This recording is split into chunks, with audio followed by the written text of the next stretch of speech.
बहुत बहुत स्वागत करता हूं दोस्तों आप सभी का मेरे YouTube channel CJ study with Kishore में।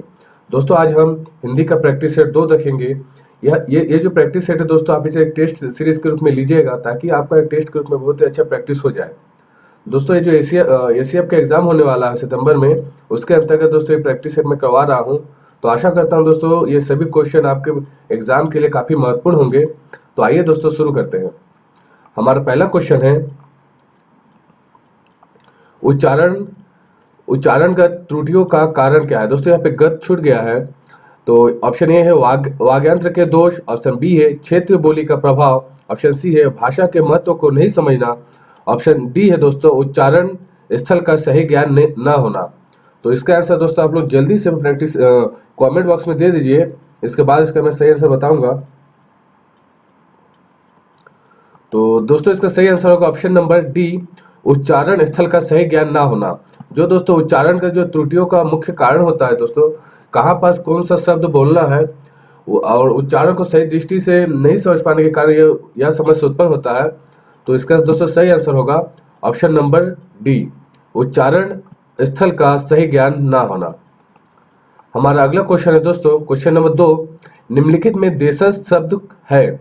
ऑप्शन ए है कागज, ऑप्शन बी है ट्रेन, ऑप्शन सी है हवा, ऑप्शन डी है पगड़ी। दोस्तों इसका आंसर आप जल्दी से कमेंट बॉक्स में दे दीजिए। दोस्तों जो देशज शब्द होता है, इसका मतलब ये है कि इसका जो है उत्पत्ति का कोई स्थायी या लिखित कारण नहीं मिलता है कि कहाँ से यह शब्द आया है, लेकिन इसको प्रयोग करते करते यह एक स्थायी शब्द बन जाता है। इसे देशज शब्द कहते हैं। जबकि विदेशी शब्द जो होता है दोस्तों, वह विदेशी भाषाओं से लिया जाता है। तो आप इसमें से चारों ऑप्शन में से बताइएगा कि कौन सा देशज शब्द है। तो मैं इसका सही आंसर बताता हूं दोस्तों। इसका सही आंसर होगा ऑप्शन नंबर डी, पगड़ी। पगड़ी जो है दोस्तों एक देशज शब्द है।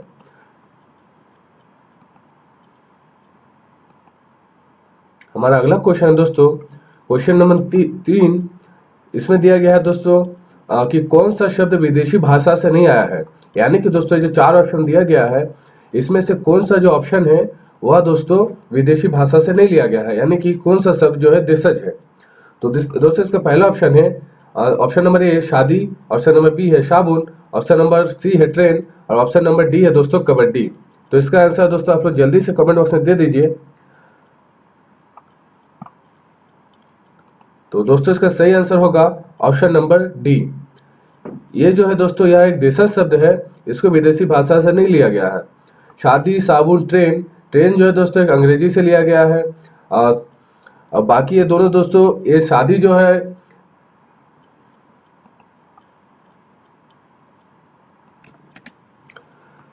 जो है दोस्तों यह अरबी भाषा का शब्द है।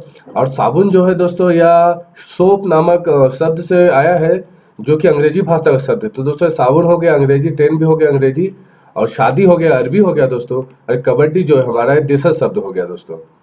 हमारा अगला क्वेश्चन है, क्वेश्चन नंबर 4, परीक्षा शब्द किस वर्ग में आता है। यानी कि दोस्तों परीक्षा जो शब्द है यह दोस्तों किस भाषा या देशी है विदेशी है, कौन सा शब्द देशम, देशज, विदेशज या तत्सम, तद्भव कौन सा है, इसका आपको बताना है। हमारा ऑप्शन ये है विदेशज, ऑप्शन बी है तद्भव, ऑप्शन सी है तत्सम, ऑप्शन डी है दोस्तों देशज। जल्दी से इसका आंसर आप कमेंट बॉक्स में दे दीजिए दोस्तों। इसके बाद इसका मैं सही आंसर बताता हूं।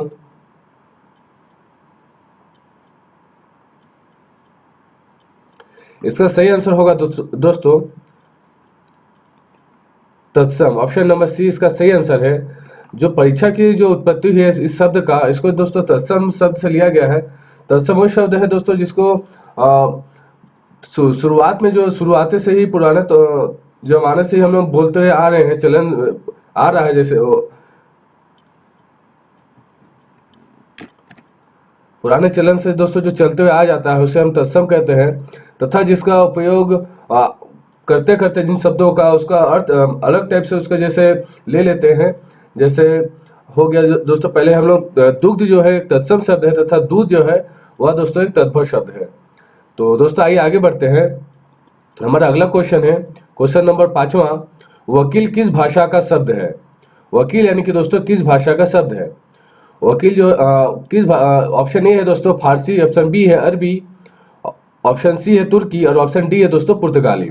इसका आंसर जल्दी से आप लोग कमेंट बॉक्स में दे दीजिए, इसके बाद इसका मैं सही आंसर बताता हूं। वकील जो है दोस्तों अरबी, ऑप्शन बी अरबी भाषा परिवार का शब्द है। हमारा अगला क्वेश्चन है क्वेश्चन नंबर 6वां, अर्थ के विचार से संज्ञा कितने प्रकार के होते हैं? यानी अर्थ के आधार पर दोस्तों संज्ञा कितने प्रकार के होते हैं? ऑप्शन ए है दोस्तों 4, ऑप्शन बी है 5, ऑप्शन सी है 6, ऑप्शन सी है 6, ऑप्शन डी है दोस्तों 7। इसका आंसर दोस्तों आप जल्दी से कमेंट बॉक्स में दे दीजिए, इसके बाद इसका मैं सही आंसर बताता हूं। तो दोस्तों इसका सही आंसर होगा ऑप्शन नंबर बी 5। संज्ञा, पहले दोस्तों आइए संज्ञा को देख लेते हैं। संज्ञा जो है दोस्तों किसी जाति, द्रव्य, भाव, व्यक्ति, स्थान या किसी क्रिया आदि के नाम को संज्ञा कहते हैं दोस्तों।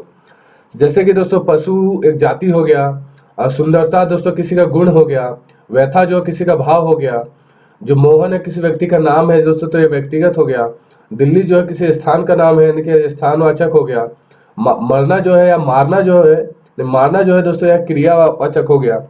तो दोस्तों इस तरह से इसके 5 प्रकार होते हैं, जो कि है व्यक्तिवाचक संज्ञा, जातिवाचक संज्ञा, समूहवाचक संज्ञा, द्रव्यवाचक संज्ञा और भाववाचक संज्ञा।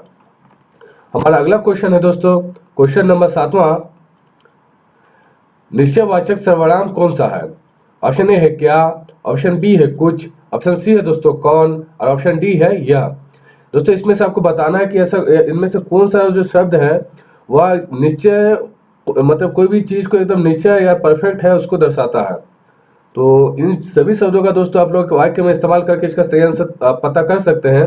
तो दोस्तों इसका जल्दी से सही आंसर कमेंट बॉक्स में दे दीजिए, इसके बाद इसका मैं सही आंसर बताता हूं।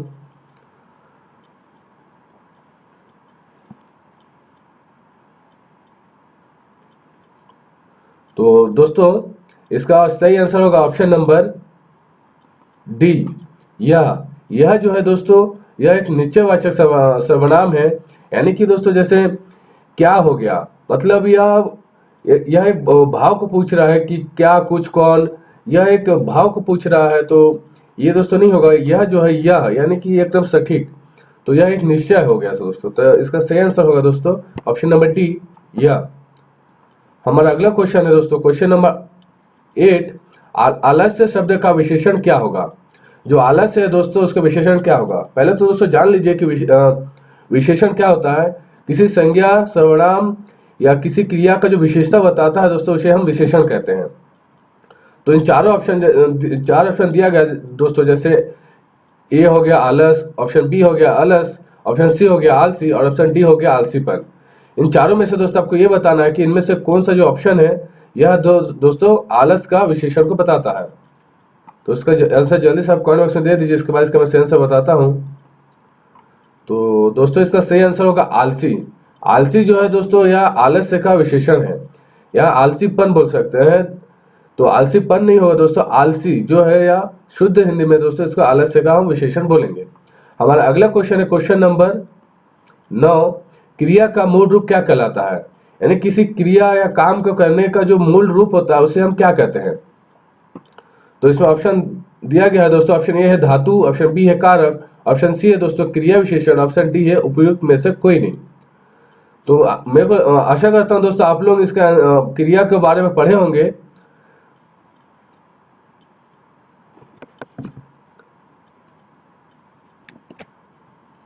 तो आशा करता हूं दोस्तों इसका आंसर आप लोग बना लिए होंगे। तो दोस्तों इसका सही आंसर होगा धातु। धातु जो है दोस्तों वह क्रिया का मूल रूप है। क्रिया क्रिया उसे कहते हैं दोस्तों, ऐसे शब्द जो हमें किसी काम के करने का या होने का बोध कराता है दोस्तों उसे हम क्रिया कहते हैं। जैसे पढ़ना, लिखना, खाना पीना, खेलना, सोना, ये सारे दोस्तों जो है क्रिया है। और क्रिया के दोस्तों 2 प्रकार होते हैं दोस्तों, अकर्मक क्रिया और सकर्मक क्रिया। अकर्मक क्रिया दोस्तों उसे कहते हैं जिसमें हमें कर्म की जरूरत नहीं पड़ती है। सकर्मक क्रिया उसे कहते हैं जिसमें कर्म का आवश्यकता पड़ती है। उदाहरण के दोस्तों जैसे चिड़िया उड़ती है, तो चिड़िया दोस्तों कहाँ उड़ रही है, क्यों उड़ रही है, इसके बारे में इसमें नहीं बताया गया है। तो दोस्तों इसमें कर्म नहीं जुड़ा है, तो इसका मतलब ये होगा दोस्तों अकर्मक क्रिया के अंतर्गत। और जैसे चिड़िया आकाश में उड़ती है तो इसमें बताया गया है कि चिड़िया जो है कहाँ उड़ी है, यानी कि इसमें कर्म जुड़ा हुआ है। तो दोस्तों चिड़िया आकाश में उड़ती है, यह हो गया सकर्मक क्रिया। आकाश चिड़िया उड़ती है सिर्फ, ये हो गया आपका अकर्मक क्रिया।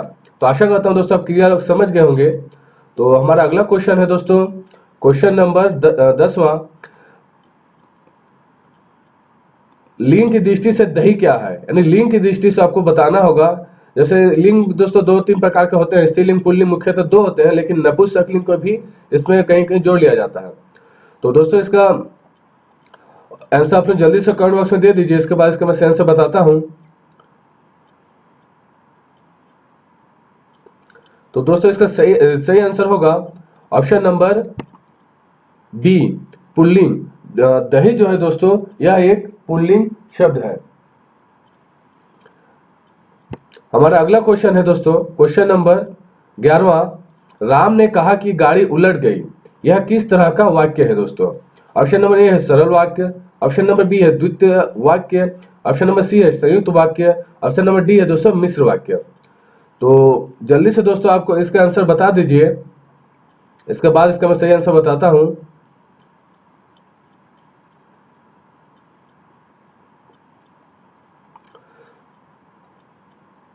तो आशा करता हूं दोस्तों इसका आंसर आप लोग बता दिए होंगे। तो इसका सही आंसर होगा दोस्तों यह एक मिश्र वाक्य है दोस्तों।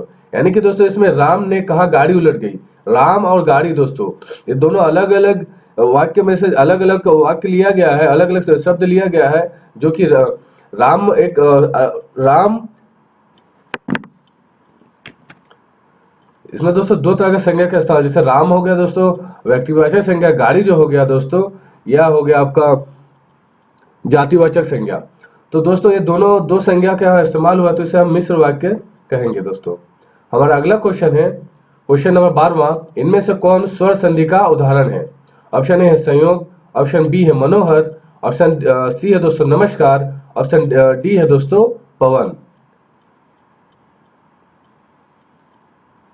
तो आशा करता हूं दोस्तों इसका आंसर आप लोग दे दिए होंगे। तो इसका सही आंसर होगा दोस्तों ऑप्शन नंबर डी, पवन। पवन जो है दोस्तों आयादी स्वर संधि का उदाहरण है। इसका दोस्तों संधि विच्छेद करने से पो धन अयन होगा, इसका संधि विच्छेद ये दोस्तों अ आयादी स्वर संधि से मिलकर बना है। तो हमारा अगला क्वेश्चन है दोस्तों क्वेश्चन नंबर 13वां, संधि कितने प्रकार की होती हैं। 1, 2, 3, 4। तो दोस्तों ये बहुत ही आसान सवाल है, आशा करता हूं आप लोग इसका आंसर जानते होंगे। तो जल्दी से इसका आंसर दोस्तों आप लोग कमेंट बॉक्स में दे दीजिए, इसके बाद इसका सही आंसर मैं बताऊंगा।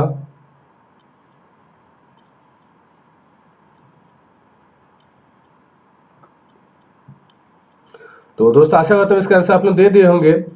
तो इसका सही आंसर होगा दोस्तों ऑप्शन नंबर सी, 3। स्वर संधि, व्यंजन संधि और विसर्ग संधि, ये दोस्तों 3 संधियां होती हैं।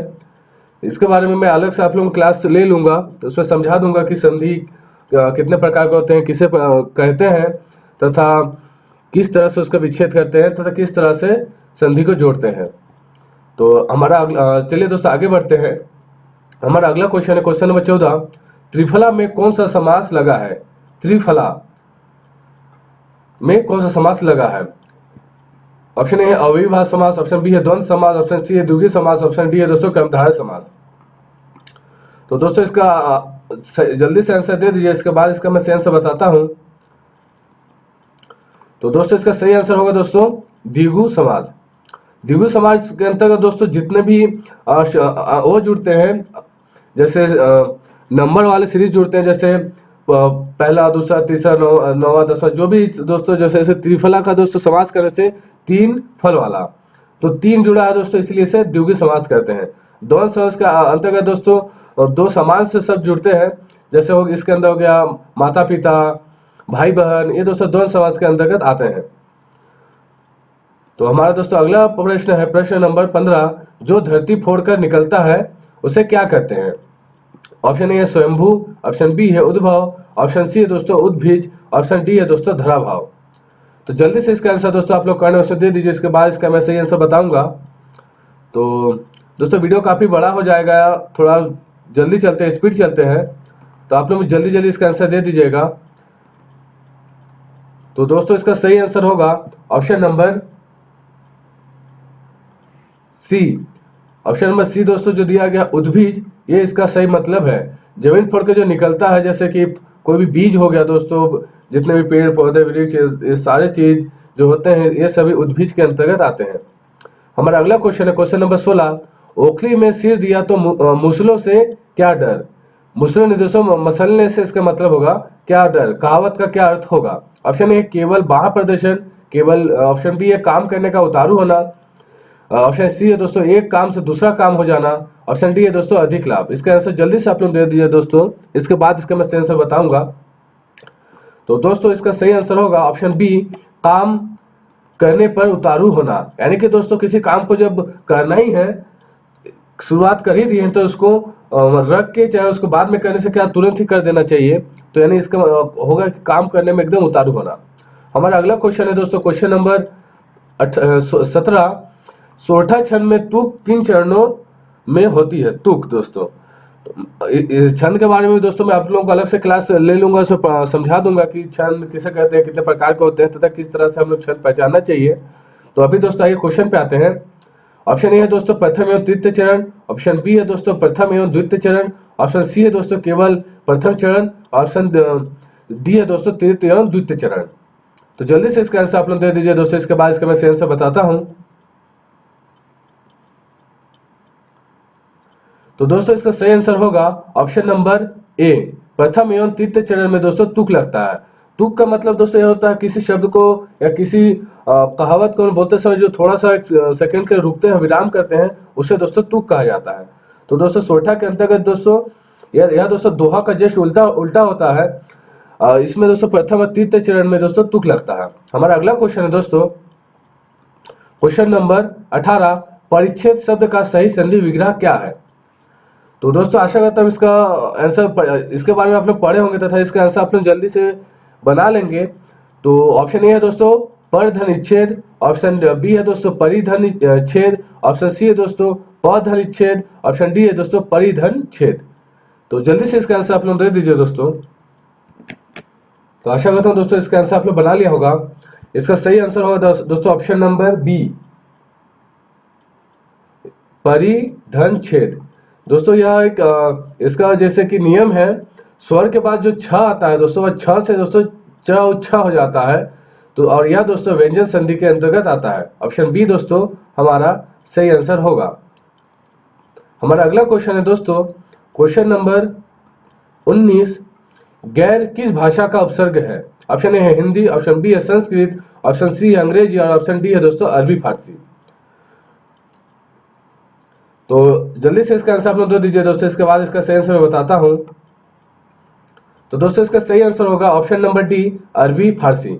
गैर जो है दोस्तों अरबी और फारसी दोनों का शब्द मिलाकर इसका उत्पत्ति हुआ है। तो हमारा अगले क्वेश्चन की तरफ जाते हैं। हमारा अगला क्वेश्चन है दोस्तों क्वेश्चन नंबर 20। स्वयं राजन्ते स्वरा अनुवर्ग भवति व्यंजन मिति स्वर की यह परिभाषा निम्न में से किसकी है। भामा, रुद्रट, पतंजलि और वामन। मतलब ये जो दोस्तों ये सेंटेंस है बताया गया है, इनमें से ये जो महान कवि महान राइटर लोग हैं दोस्तों, इनमें से यह किसका कथन है। तो इसका आंसर आप लोगों को मैं बता देता हूं। इसका सही आंसर होगा दोस्तों ऑप्शन नंबर सी, पतंजलि। ये जो दोस्तों स्वयं राजन्ते स्वरा अनुवर्ग भवति व्यंजन मिति, यह दोस्तों पतंजलि के द्वारा लिखा गया एक कविता का, सॉरी दोस्तों कविता नहीं, एक ग्रंथ में दोस्तों इन्होंने ये शब्द का उपयोग किया था। हमारा अगला क्वेश्चन है क्वेश्चन नंबर 21। निम्नलिखित में से कौन सा शब्द रश्मि का पर्यायवाची है। तो दोस्तों जल्दी से ऑप्शन ए है किरण, ऑप्शन बी है अंशु, ऑप्शन सी है शब्द, ऑप्शन डी है मयूरव। तो जल्दी से इसका आंसर दे दीजिए दोस्तों। इसका दोस्तों सही आंसर होगा जो रश्मि का पर्यायवाची शब्द है दोस्तों वह है सम्मत। ऑप्शन नंबर सी इसका सही आंसर होगा। हमारा अगला क्वेश्चन है दोस्तों क्वेश्चन नंबर 22, जानबूझकर हानिकारक कार्य करना किस मुहावरे का अर्थ है? ये जो मुहावरा दिया गया दोस्तों, इनमें से कौन सा इसका अर्थ होगा? ऑप्शन ए है अंगारों पर पैर रखना, ऑप्शन बी है अंगारों पर लौटना, ऑप्शन सी है अंगार बनना, ऑप्शन डी है दोस्तों उपयुक्त सभी। जल्दी से इसका आंसर आप लोग दोस्तों बना लीजिए। तो जानबूझकर हानिकारक कार्य करना दोस्तों, इसका मतलब होगा ऑप्शन ए अंगारों पर पैर रखना। हमारा अगला क्वेश्चन है दोस्तों, क्वेश्चन नंबर 23, दोहा छंद के विषम चरणों में कितनी मात्राएं होती हैं? दोस्तों इसमें 2 चरण होती है, सम एवं विषम चरण। तो इसमें पूछा गया है दोस्तों विषम चरणों में कितनी मात्रा होती है? ऑप्शन ए है 11, ऑप्शन बी है 12, ऑप्शन सी है दोस्तों 13, ऑप्शन डी है 14। इसका आंसर जल्दी से आप लोग दोस्तों कमेंट बॉक्स में दे दीजिए। तो दोस्तों इसमें पहला चरण में इसका जो सम चरण होते हैं उसमें 11 होती है, तथा विषम चरणों में दोस्तों 13 मात्राएं होती हैं। तो दोस्तों इसका सही आंसर होगा ऑप्शन नंबर सी 13। हमारा अगला क्वेश्चन है क्वेश्चन नंबर 24, भरपेट किस समास का उदाहरण है? ऑप्शन नंबर ए है द्विगु समास, ऑप्शन नंबर बी है तत्पुरुष समास, ऑप्शन नंबर सी है दोस्तों कर्मधारय समास और ऑप्शन नंबर डी है अवयवी भाव समास। इसका आंसर दोस्तों जल्दी से आप लोग बना लीजिए, इसके बाद इसका मैं सही आंसर बताता हूं।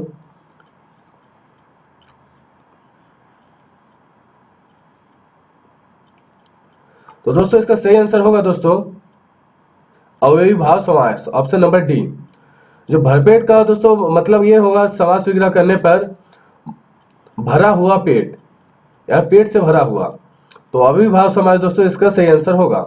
हमारा अगला क्वेश्चन है क्वेश्चन नंबर 25, छंद शास्त्र में पाद का अर्थ क्या है?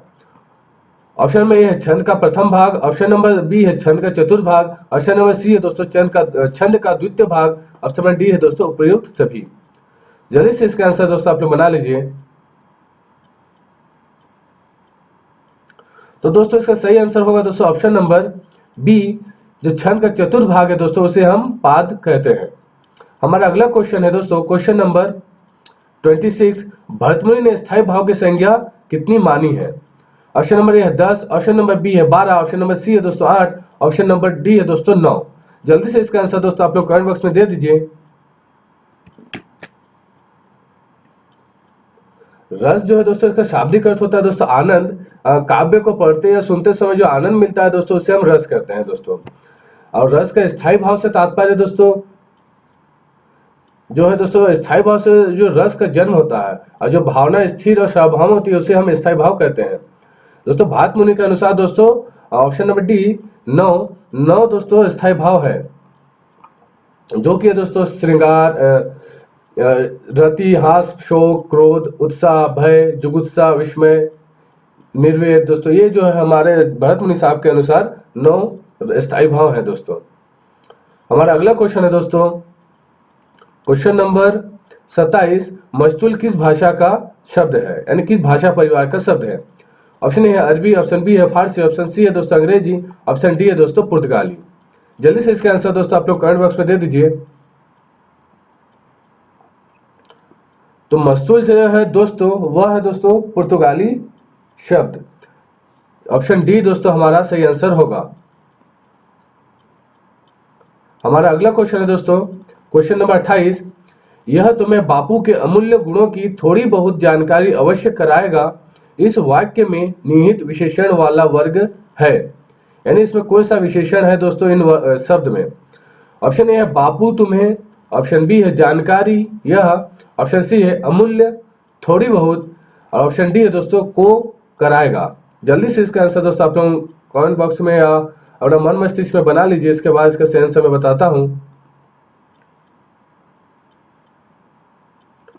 तो दोस्तों इस वाक्य में दोस्तों जो है अमूल्य थोड़ी बहुत, ये दोस्तों इसकी विशेषता बताता है, अतः इसे हम विशेषण कहते हैं अमूल्य थोड़ी बहुत।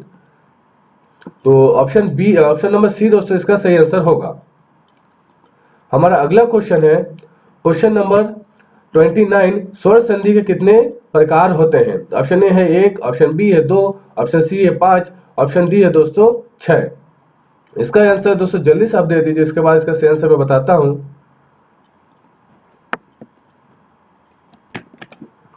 इसका सही आंसर होगा दोस्तों ऑप्शन नंबर सी 5। स्वर संधि के दोस्तों 5 भेद होते हैं। जो है दीर्घ स्वर संधि, गुण स्वर संधि, वृद्धि स्वर संधि, यण स्वर संधि और अंतिम है दोस्तों 5वां नंबर आयादी स्वर संधि। हमारा अगला क्वेश्चन है दोस्तों क्वेश्चन नंबर 30, मधुर भाषण करने वाला के लिए एक शब्द चुनिए। यानी कि जो दोस्तों मधुर भाषण करता है उसके लिए हम लोग को एक शब्द में आंसर देना है, उसके हम एक शब्द में क्या कहेंगे। ऑप्शन ए है अल्पभाषी, ऑप्शन बी है बहुभाषी, ऑप्शन सी है मधुरभाषी, ऑप्शन डी है तिक्तभाषी। तो जल्दी से इसका आंसर दोस्तों आप लोग दे दीजिए, इसके बाद इसका मैं सही आंसर बताता हूँ। जो अल्पभाषी है दोस्तों, जो बहुत कम बोलने वाले को अल्पभाषी कहते हैं और बहुत ज्यादा बोलने वाले को बहुभाषी कहते हैं।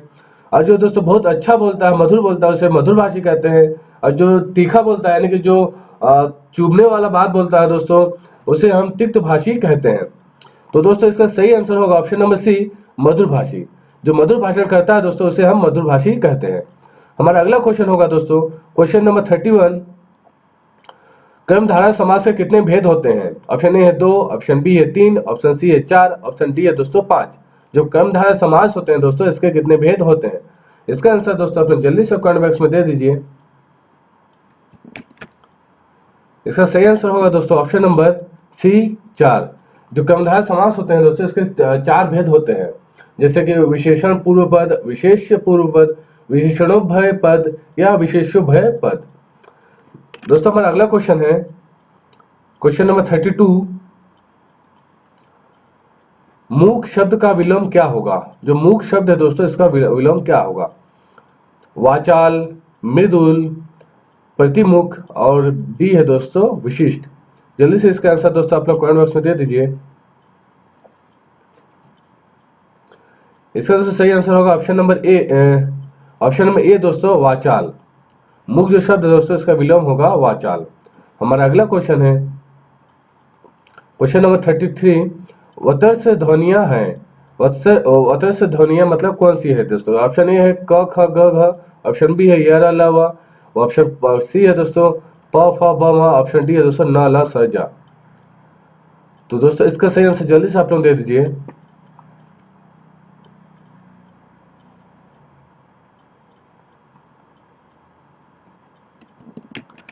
इसका सही आंसर होगा दोस्तों ऑप्शन नंबर डी, न ल स ज जो है दोस्तों वतर से ध्वनियां है। हमारा अगला क्वेश्चन है क्वेश्चन नंबर 34, मूल शब्द किसे कहते हैं। दोस्तों मूल शब्द मतलब वही शब्द जो शुरुआत से हमारे साथ हैं उन्हें हम मूल शब्द कहते हैं।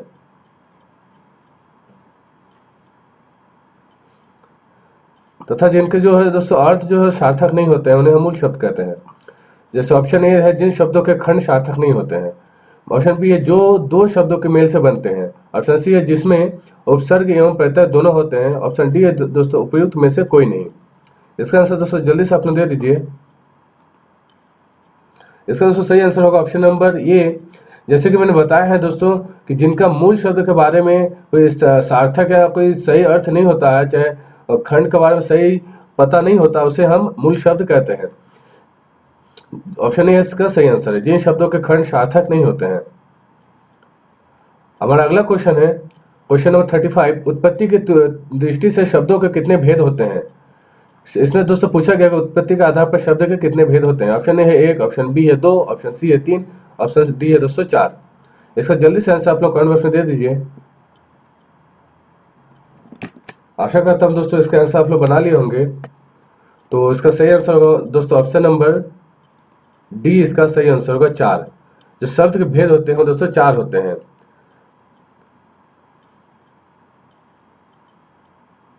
जैसे तत्सम, तद्भव, देशज, विदेशज, ये सारे दोस्तों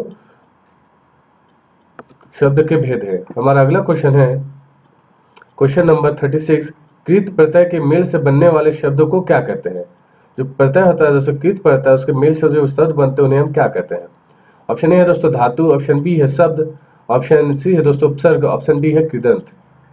जल्दी से इसका आंसर दोस्तों आप लोग कमेंट बॉक्स में दे दीजिए। इसका दोस्तों सही आंसर होगा दोस्तों ऑप्शन नंबर डी, कृदंत। कृदंत जो है दोस्तों कृत का जो प्रत्यय के मेल से जो शब्द बनता है उन्हें हम कृदंत कहते हैं। हमारा अगला क्वेश्चन है क्वेश्चन नंबर 37, वर्तनी का सबसे बड़ा आधार क्या है। ऑप्शन ए है उच्चारण, मतलब वर्तनी जो होता है तो बोलने का जो तरीका होता है, जो मात्राएं होती हैं उसका मुख्य आधार क्या होती है। तो उसका बारे में हमको बताना है। ऑप्शन ए है दोस्तों उच्चारण, ऑप्शन बी है चिन्ह, ऑप्शन सी है मात्रा, ऑप्शन डी है दोस्तों उपयुक्त सभी। जल्दी से इसका आंसर आप लोग बना लीजिए।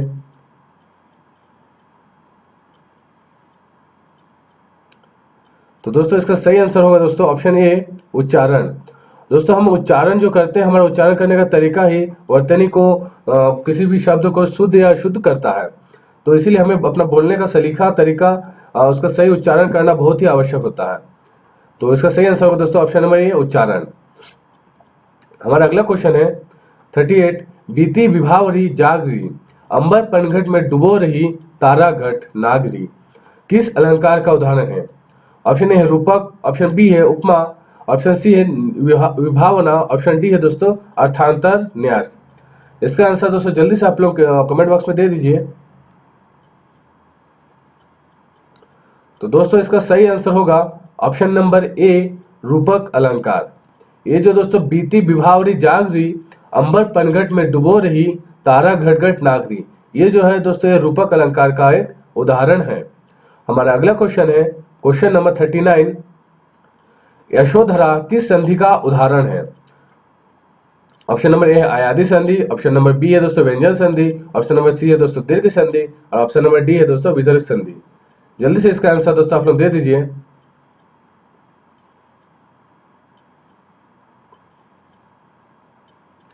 दोस्तों इसका सही आंसर होगा, इसका विच्छेद करने पर दोस्तों यशा धन धरा, इसका संधि विच्छेद होगा और इसका सही आंसर होगा दोस्तों ऑप्शन नंबर डी विसर्ग संधि।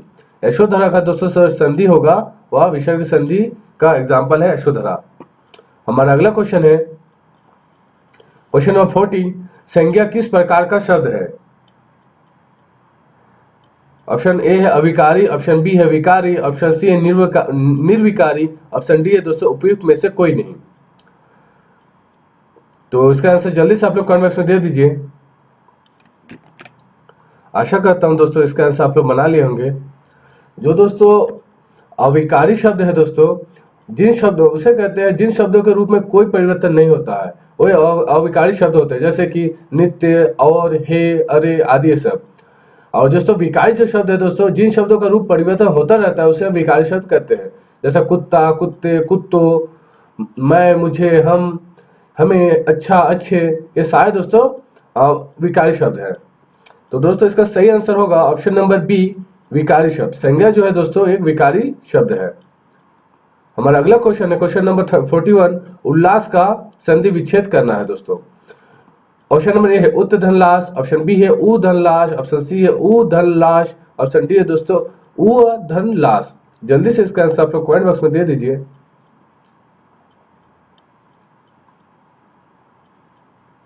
इसका दोस्तों सही आंसर होगा ऑप्शन नंबर ए उत धन लाश। दोस्तों यह व्यंजन संधि का एक उदाहरण है, उत धन लाश। हमारा अगला क्वेश्चन है क्वेश्चन नंबर 42। निम्नलिखित में से वृत्तमुखी स्वर है, यानी कि कौन सा इसमें से ऐसा स्वर है जिसको हम बोलते हैं तो हमारा मुंह जो बोलने के लिए वृत्त आकार का बना लेता है। तो इसका ऑप्शन होगा ऑप्शन नंबर ए है आ, ऑप्शन बी है उ, ऑप्शन सी है ए और ऑप्शन डी है दोस्तों ई। दोस्तों बहुत ही आसान क्वेश्चन है, आप इन जो स्वरों को बोल के देखिए तो जो वाले स्वर बोलने में आपका मुंह जो वृत्त आकार का बन जाता है वही इसका सही आंसर होगा। तो इसका सही आंसर होगा दोस्तों बी। जो ऊ है दोस्तों, जिसे हम बोलते समय हमारा जो मुंह है दोस्तों ऊ गोला वृत्त आकार का बन जाता है, इसीलिए इसका सही आंसर होगा ऑप्शन नंबर बी ऊ। हमारा अगला क्वेश्चन है दोस्तों क्वेश्चन नंबर 43। मूल शब्द क्या है या मूल शब्द किसे कहते हैं? ऑप्शन ए है यौगिक, ऑप्शन बी है रूढ़, ऑप्शन सी है एक रूढ़, ऑप्शन डी है दोस्तों उपयुक्त सभी। इसका आंसर भी दोस्तों आप लोग जल्दी से कमेंट बॉक्स में दे दीजिए। दोस्तों मूल शब्द वह शब्द होते हैं जिनका कोई स्थायी शब्द नहीं होता है, जो कि तथा उसका कोई सार्थक अर्थ नहीं होता है, उसे हम मूल शब्द कहते हैं। जो कि दोस्तों पुराने समय में धीरे धीरे बोला जाता था, जिसका बोलते बोलते अभी उसका अर्थ बदल गया है, वैसे शब्दों को दोस्तों हम मूल शब्द कहते हैं। तो दोस्तों इसका सही आंसर होगा ऑप्शन नंबर बी रूढ़। जो रूढ़ शब्द है दोस्तों यह एक मूल शब्द है। हमारा अगला क्वेश्चन है दोस्तों क्वेश्चन नंबर 44। आल्पिन जो है किस भाषा परिवार का शब्द है? ऑप्शन ए है अंग्रेजी, ऑप्शन बी है अरबी, ऑप्शन सी है पुर्तगाली, ऑप्शन डी है दोस्तों चीनी।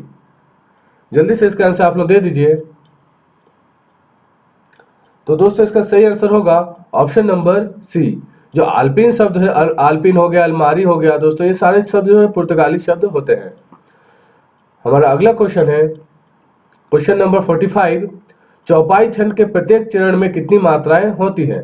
जो चौपाई छंद होती है दोस्तों, इसके प्रत्येक चरण में कितनी कितनी मात्राएं होती हैं, इसके बारे में पूछ रहा है। हमारा पहला ऑप्शन है ऑप्शन नंबर ए है 4, ऑप्शन बी है 8, ऑप्शन सी है 12, ऑप्शन डी है दोस्तों 16। जल्दी से इसका आंसर दोस्तों आप लोग कमेंट बॉक्स में दे दीजिए।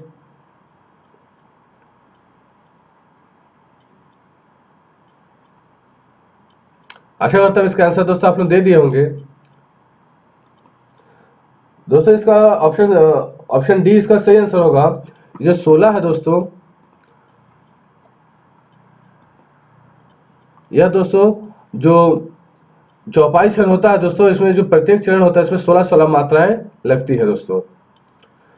हमारा अगला क्वेश्चन है क्वेश्चन नंबर 46। उसने नहाकर भोजन किया, इस वाक्य में कौन सी क्रिया है? यानी कि दोस्तों यह किस क्रिया के बारे में ये जो वाक्य है ये बताता है। ऑप्शन ए है अभ्यास बोधक क्रिया, ऑप्शन बी है नाम बोधक क्रिया, ऑप्शन सी है दोस्तों पूर्वकालिक क्रिया, ऑप्शन डी है दोस्तों प्रेरणार्थक क्रिया। तो दोस्तों उसने नहाकर भोजन किया, यह दोस्तों जो कर चुका है उसके बारे में बता रहा है यह वाक्य। तो इसका दोस्तों सही आंसर होगा ऑप्शन नंबर सी। पूर्वकालिक क्रिया जो है दोस्तों इस वाक्य में यह वाली क्रिया उपस्थित है। हमारा अगला क्वेश्चन है क्वेश्चन नंबर 47। अलंकार के मुख्यतः कितने वर्ग होते हैं? जो अलंकार होते हैं दोस्तों इसके कितने वर्ग होते हैं? ऑप्शन ए है 2, ऑप्शन बी है 3, ऑप्शन सी है 1, ऑप्शन डी है दोस्तों 4। इसका आंसर जल्दी से आप लोग कमेंट बॉक्स में दे दीजिए। इसके बाद इसका मैं सही आंसर बताता हूं। आशा करता हूं दोस्तों इसका आंसर आप लोग बना लिए होंगे। तो इसका सही आंसर होगा दोस्तों ऑप्शन नंबर बी। दोस्तों वैसे तो मुख्य रूप से 2 को ही मानते हैं, लेकिन परीक्षा में दोस्तों यह क्वेश्चन आया था जिसका सही आंसर 3 लिया गया था। मुख्य रूप से तो 2 होता है दोस्तों, शब्द अलंकार, अर्थ अलंकार, लेकिन यहाँ पर दोस्तों मेरे को लगता है उभय अलंकार भी लिया गया था। तो दोस्तों इसका सही आंसर होगा इस क्वेश्चन के अनुसार 3, शब्द अलंकार, अर्थालंकार और उभय अलंकार। हम अगले क्वेश्चन को चलते हैं दोस्तों। हमारा अगला क्वेश्चन है कलेजा ठंडा होना मुहावरे का अर्थ क्या है? ऑप्शन ए है शांत होना, ऑप्शन बी है संतोष होना, ऑप्शन सी है सुखी होना, ऑप्शन डी है दोस्तों ठंडक पहुंचना। इसका आंसर दोस्तों जल्दी से आप लोग कमेंट बॉक्स में दे दीजिए। इसके बाद इसका सही आंसर मैं बताता हूं। तो दोस्तों कलेजा ठंडा होना का सही अर्थ होगा दोस्तों संतोष होना, यानी संतुष्ट हो जाना। ऑप्शन बी इसका सही आंसर होगा। हमारा अगला क्वेश्चन है क्वेश्चन नंबर 49। प्रयोग की दृष्टि से समास के कितने भेद किए जा सकते हैं? जो प्रयोग होता है दोस्तों, प्रयोग के आधार पर समास के कितने भेद किए जा सकते हैं? ऑप्शन ए है 3, ऑप्शन बी है 4, ऑप्शन सी है 5, ऑप्शन डी है दोस्तों 6। इसका आंसर दोस्तों जल्दी से आप लोग कमेंट बॉक्स में दे दीजिए। तो आशा करता हूं दोस्तों इसका आंसर आप लोग बना लिए होंगे। तो दोस्तों इसका सही आंसर होगा ऑप्शन नंबर डी 6। प्रयोग की दृष्टि जो है दोस्तों समास के 6 भेद होते हैं, जैसे कि अव्ययीभाव समास, तत्पुरुष समास, कर्मधारय समास, द्विगुणी समास, द्वंद्व समास, बहुब्रीहि समास। ये दोस्तों समास के प्रकार हैं। हमारा अंतिम क्वेश्चन तथा 50 नंबर का क्वेश्चन है तद्धित क्या है? तद्धित क्या है? प्रविशेषण, उपसर्ग, प्रत्यय, क्रिया। ये जो शब्द दिया गया है दोस्तों तद्धित, ये क्या है? जल्दी से इसका आंसर आप लोग कमेंट बॉक्स में दे दीजिए।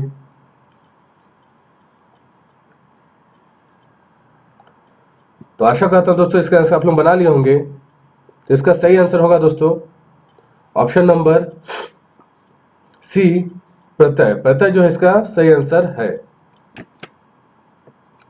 तद्धित जो है दोस्तों इसका मतलब होता है वही शब्द जिसे मतलब प्रत्यय के संज्ञा के अंतर में लगाकर भाववाचक संज्ञा या विशेषण बनाते हैं। जैसे शत्रुता में ताज उड़ता है, पाश्चात्य में त्याज उड़ता है, मतलब जो बाद में जो लगता है दोस्तों उसे हम तद्धित शब्द कर सकते हैं। अतः दोस्तों यह प्रत्यय का एक उदाहरण है, ऐसे हम प्रत्यय कर सकते हैं। तो दोस्तों आज का मेरा वीडियो यहीं समाप्त होता है। आपको मेरा वीडियो कैसा लगा जरूर कमेंट बॉक्स में जरूर बताइएगा, तथा दोस्तों मेरे साथ ऐसे ही जुड़े रहिएगा, जिससे मैं आप लोगों को ऐसी आप चाहे किसी हिंदी में किसी प्रकार की कोई डाउट होगी तो उसे मैं जरूर क्लियर करूंगा। तो दोस्तों मेरा वीडियो आप लोगों को कैसा लगा जरूर बताएं कमेंट बॉक्स में, और इसी तरह का वीडियो का फायदा दोस्तों अपने दोस्तों को भी देने के लिए मेरे चैनल को जरूर शेयर करें, मेरे वीडियो को जरूर शेयर करें तथा सब्सक्राइब करना ना भूलें। धन्यवाद दोस्तों।